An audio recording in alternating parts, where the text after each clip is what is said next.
Odegaard, if given the lease to go to the left, he would go. I really do think he would. But I think over time you can really, and this is what they do, right? They get into your head and they say, right, this is what I do. And he's been there for years. And now it's like you have to, it's like being in a normal job. You work with the same boss for that long, and they've got a way of doing things. You start doing it and you forget that you can do it a different way. I think that's what it is. I don't think he's limited to not being able to do that, but it's not too late. It's just got to that point now where he knows his job and he does his job, and that's that, you know. I think you're bang on the money, man. I think both of our teams are kind of on brand in that neither fan bases are happy. But when you speak of Maresca and Arteta, they're kind of similar. They're the new age managers. They wear the nice tracksuits and they're very particular and mercurial in how they approach things. Yeah. What do you think of these phases things, man? Because Chelsea I'm starting to hear it with Chelsea. Phase this, phase that. Well, obviously the poster boys of phases. What do you mean with what do you think of that phase stuff, man? It's marketing. It's PR. It's something they're selling you. You know, because they wouldn't be saying it so often and putting it out there if they weren't trying to sell it to you, the people. They want you to get on board with that. Selling hope, man. Yeah, because it buys them more time. You know, it buys them more time to say this is the long-term vision. This is the plan. Now, if they do it properly, then fair enough. You can have a project. You can have we'll build brick by brick, but just make sure you're building correctly. Because if you're not building anything. And then when we get to the cutoff point where even the most project-led fan has said, right, it's been 5 years now. What you got for me? You ain't got nothing? Okay, now it's problems. But really, if you do it, if you're not coming into a decimated, terrible team, you should be able to sort that situation out in 4 windows in 2 years, you know, max. It's not rocket science. People sometimes these guys like to overcomplicate football. Overcomplicate this. You need a top keeper, you need a top striker, you need a good balanced midfield with defense and goals in it, and you need leaders and defenders. Now, if you don't have any of these things, you might have to build it in house. You might have to take your time going to get the right players, but it shouldn't be taking 5 years. And come on, where is this, man? Do you know what I mean? It's not. You're not. I've seen Villa go from 17th under Gerrard to Champions League. I've seen Newcastle go from wherever they were to Champions League. I've seen Forest 17th to Champions League, and you're trying to tell me a team that was already in and amongst. It's only 1 year, but slot. Yeah, slot. Yeah, and I'm seeing a team that was already in Champions League, already in the outskirts of Champions League, and they can't get themselves to winning a league or being up there in a couple of years. I think they're having us on a little bit, but yeah, if you're building a project, you just need to make sure you get it right, because you are wasting people's time a little bit. You know what I mean? You are taking liberties, so just make sure you're doing it properly, because if you're not, now you're really just playing too many games. I mean, I'm moaning about the Cronkies and my ownership and whatnot, yeah. But as an outsider, what are you lot protesting and whatnot about? Like, you spent £1 billion odd, you're getting all the players, playing real life Football Manager. Your owners got deep. Fair enough, you could argue that it's not being done in the right way, but if you throw enough money or shit at a wall, it's gonna stick. And I think his intentions there. Like, why aren't you lot happy with the owners of your football club and everything that's going on, man? Like, paint a picture for us non-Chelsea fans, man. We don't know what's going on over there. So with the billion spent, when they took over from Roman, we went through a process and it was fast tracked, because obviously it was outside factors that were influencing the takeover and the sale and the UK government and all that kind of stuff. So because of that, the sale was rushed, which means it wasn't done in the time frame really that it would. Money's still frozen in the UK account, apparently. And it was like eBay. Chelsea are up on eBay. And, put your bids in. This is the asking price. And then when the bid goes over the asking price, we just go and keep going. And basically, once we got over the asking price, or once we got to the asking price, they started adding in factors. And one of those factors was you've got to spend $1 billion within the first 10 years and show that you're going to invest and you're going to improve the facilities, or you're going to invest in the squad, because they didn't want someone to come in with the intentions of, oh, we've got the club now, we ain't going to spend a penny. Doing the Glazer thing, or to a degree what we've got. You can't take out dividends like the Glazers, all these kind of things. So these things were put in place to try and narrow down the amount of owners that were trying to buy us and get to the real one, right? And that's what they did. So the billion spent, for me, the first billion that has been spent is very much mandatory, very much part of the takeover money, because you had to do it. And they've just chosen to not do it over 10 years. They've chosen to do it in 2 years or 2.5. That's their decision. But that, for me, you don't get credit for spending the money you had to spend.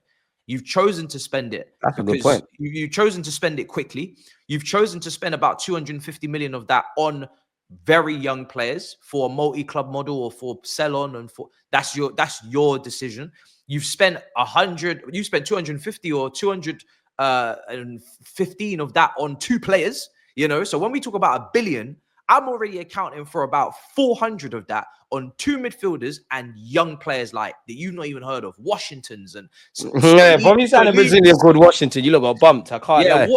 Cassaday's and Chukwuemeka's. You lot don't even know what's going on with that money, right? And then the rest of it is first team. But the reason why we're onto them is because there's a lot of little subplots going on. You've got Vivid Seats with Todd Bowley, where he has got a conflict of interest, where he owns, or he's part of a company in America that basically sell tickets at extortionate prices, you know, for foreign fans to come to Stamford Bridge. Americanization settings. So, you know, that's a conflict of interest. You're meant to be trying to stop ticket touting. You're meant to be bringing the prices to a respectable level for the everyday. You don't care because I'm getting paid either way. Exactly. You're having your cake and eating it. That's how literally. Yeah. So that's a problem. We're looking at the way that they've spent the money and the fact that they're trying to almost prioritize buying young players, but not to develop them, because some of them are going, you know, into the under 23s, or some of them are going on loans that don't make sense, to rush to loans. They're doing it to just, you know, stockpile and sell on. We don't want to be a club that is just focused on that. And also it's the mismanagement of the money in the first place, because how can you spend this amount of money and then we go through this spine and you don't have what you need? You don't have a top keeper. You don't have a striker that can bang 20 goals. You lot's keepers are shit. You know, you don't have a goal scoring winger. You have to be accountable for what you spend. That's why I get onto the directors a lot, because I feel like even within the restrictions that the ownership give with the wage structure, I don't think that's the worst thing in the world. Liverpool have had that, right? It's not Roman, it's not Chelsea, it's not Man City, or 7-8 year deals as well. It's not Man United, but I don't want a wage structure like Man United. I don't want players to be overpaid and have no motivation to play. So I understand that. I understand that we've got a budget now, and we're not, you know, we haven't got Roman to just take the debt bankroll away. Everything. Yeah, bankroll everything. I understand that. So we've only got a 42k capacity stadium. I understand that. So yes, things are going to be different. I'm not expecting us to just dash 100 million. I would actually like us to have spent less. I think we've spent too much. Why have we spent all this money? Why is it every window we need to buy 6-7 players? I only want 2-3. I said this last time. I say it again. Just get what you need and get out. Don't do all this extra kerfuffle. When you cut corners, you got to do bare things. Exactly. These guys, they get themselves roped into PSR, and they get themselves in, you know, agent-led deals with George Mendes, and there's a lot of nepotism going on with players that used to play for the same club as the scout, and this, you know, it's all too convenient and too much of a coincidence. There's too much nonsense going on, and it's not a focus on the football. And if they just focused on the football from when they came in, and they didn't have an ego of, we're going to just rip up the place, change up the whole medical team, sack everyone, bring everyone in. We've already sacked like 2 CEOs since these guys have come in, you know. Yeah. We don't have a front of shirt sponsor. So when you're talking about making cuts to costs, what about the money from the front of shirt sponsor? That's meant to be contributing. You know, you're looking at the PR, the messaging that comes out. Champions League is ahead of schedule. The manager said we only need to make it next season. This season we didn't need to make Champions League. That sounds like a loser thing. I can't lie. That's what I'm saying. This is what's building up all of the anger and frustration. Do I think that, and I've said this before, do I think that we're going to get the owners out this summer or next summer or this? No, we're not. So for me, that's why I've always said, listen, you can 100% be angry at the ownership. I understand that. I agree with the anger. But the directors who have spent 1 point whatever billion on this team, and the team is not ready, and the team is not ready, and the team is not balanced, and the team has got too many 10s, not enough strikers, all these basic errors. If they didn't mess that up with the mandatory money, and we were second, and we had what we needed, even still paying Sterling's wages, or the majority of them as well. If we had simply spent that money better, a lot of these extra other factors that people are not happy with that exist in all ownership. Arsenal releasing tracksuits, taking the piss all the time. Oh, every week, mate. Surprised we ain't dropped one today. Yeah, we wouldn't be talking about it, because as much as football fans, yes, we do want to make sure everything is being done to the level and what we want. At the end of the day, the football pitch is what is emotionally deciding whether we're happy or we're sad. If we're winning, we're fine. If we're not, we're not. And that is it. At the end of the day, all these other things matter. All these other things are poor business. They're not even doing the business side the way they should be, let alone the footballing side. But the footballing side always dictates how people are feeling. Simple. And Liverpool fans are a great example of that, because they got 3 contracts running out. They didn't spend any money in the summer. They were pissed, a lot of them. But fumbled January as well from a recruitment point of view. But they're winning. So their owners are laughing, because they're winning, especially after replacing Klopp.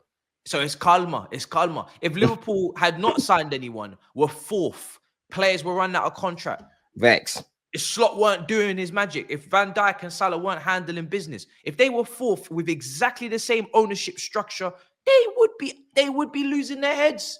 Shit would be going left. It's all, if you're winning, everybody shuts up. And we're not in a position to do that because of the way that things have been constructed. But that's what it is. For me, these directors, if we don't make Champions League this season, and I don't trust them even if we do make Champions League, but if we don't make Champions League, objectively, they should be sacked straight away, because they've hired the manager, they've brought in the players, they've spent the money.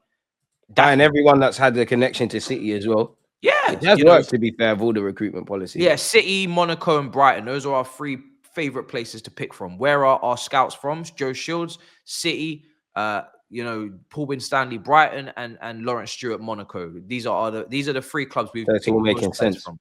It makes sense, of course. It's easy. So yeah, for me, they shouldn't be here next season. If we're serious, we get a new sporting director at the very least, and we make sure that whatever money we do have left, it goes to a person that has experience at the top level, at a top club. I wanted a Luis Campos because I knew we wouldn't get. So did I. Apparently, you lot are still in for him. Actually, we won't get him. But on top of getting a new sporting director, that would have to mean that the owners are not happy with the sporting directors, and that's the issue. They are fine with the sporting directors. They see it as they're doing exactly what they want them to do. They are difficult to work with because they're always putting their 2 pence in. That's why probably a Campos wouldn't join. A Nagelsmann didn't want to join, and Enrique didn't want to join. So that's why the ownership is targeted, and it's understandable, because they are the part of the reason as to why we can't bring in the best in class, because the way they work is very different to how a normal football club should operate. So I think it's a weird one, because I think obviously fans are going to be a lot more bullish and whatnot than owners. And yeah, to be fair to the owners, we're not owners of football clubs. We don't know how to run it. A lot of fans will probably run their clubs into the ground. But I think bar probably Newcastle and what Newcastle are becoming, Manchester City, I don't think any, and maybe a couple, 1-2 other examples, I don't think anyone's necessarily happy with their ownership and whatnot. You lot are not. Obviously, the ambitions there, multi-club structure, money. If they just change things, I think you lot could change your tune. But at the end of the day, you lot are allowed to feel how you feel. I feel Arsenal fans, Spurs fans, Liverpool fans, Chelsea fans, obviously. There's very Spurs, if I haven't said that, United, even with their new ones. I think there's very few fans that actually like their owners of their football clubs. So it kind of is what it is. So then, where are you at with Maresca? Maresca is, and you lot were in a title challenge, I don't think we've forgotten, just because Madueke was saying no, we're taking someone down with us. Listen, I said from the get-go we're not in the race, because for me the race is you have to be there with 10 games to go, because that for me is the race. That is the race. That is when you can say, right, we are in top 4, because if you're 10 games to go in the title race, you don't need to think about top 4 anymore, because you've already been there and done that. And that was always my priority. Make sure you've got top 4 wrapped up early, which would have been a big step up for this club. That now we've not made Champions League comfortably in a long time. So for us to achieve mid-70s in terms of points, that's a massive jump. If you look at Chelsea's points tallies over the last 3-4 years, mid-70s is a massive jump from even before this ownership, Roman, So for me, I always said, let's not run before we walk, because what we're trying to do is not something that's been done for a while at our club. We always leave it to the last day. I remember we lost to Villa. I remember we beat Wolves. We always leave it to the last day, even under Roman and Tuchel. And that was a far better team. So let's not get ahead of ourselves. I knew we weren't in it, and unfortunately I was proven to be right, because I knew this team. I knew that they weren't ready. But the manager, for me, I look at him as someone that was fast tracked from Leicester. In a normal circumstance, if clubs are not so obsessed with, you know, being ahead of the curve, with signing 17-year-old players, when really usually in Brazil you'd let them get to 2021 like Neymar and then move to Barcelona, because now everybody's trying to get ahead of schedule with Brightons and Bournemouths. They're trying to make sure they get there before them, so they're not charged extortionate prices later on. I get it. Managers are the same now. We was linked to Kieran McKenna. We were linked to Vincent Kompany, with Maresca. Everybody, you know, fast track them. So it's difficult for me to be angry with him, because I never expected him to be ready. It's a shot in the dark. It's a hope with him, but he's got lost a little bit in his presses. It's very clear that he's a parrot. He's there to speak for the ownership. He doesn't want to go against them, because of course, if you go against your ownership and you start talking out of turn, you get sacked. And like our manager.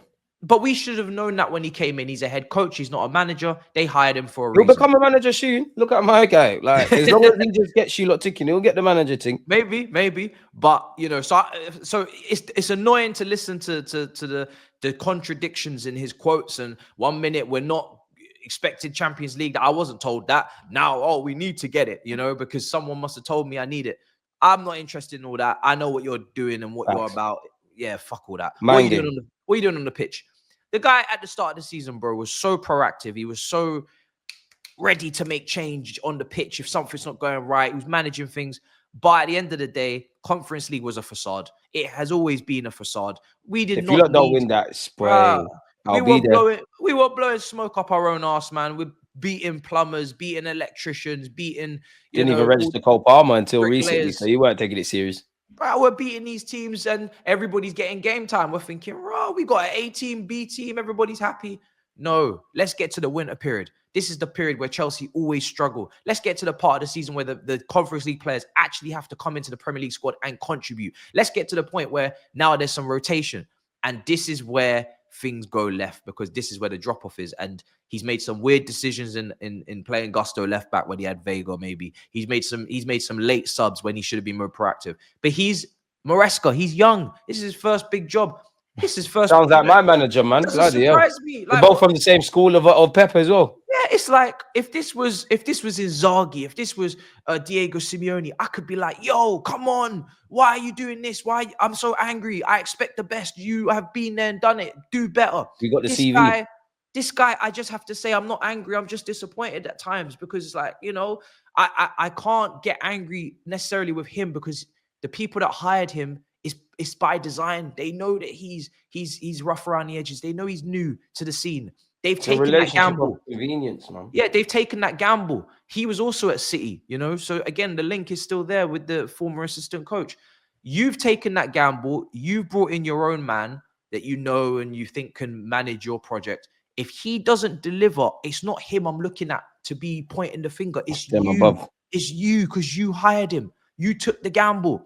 And I said it at the time when he came in. If this works, you're going to get all the credit. If he does, as you should, because nobody said, yeah, let's go get Maresca. No Chelsea fan sat there and said, you know what? Maresca's the guy. Like, everybody else had higher names on the list. We've had Flicks, you know, all these other managers. That, as you said earlier, Enrique, guys like that. Exactly. So if it works and he ends up bringing Chelsea back to the top level, or even brings Chelsea to title challenges,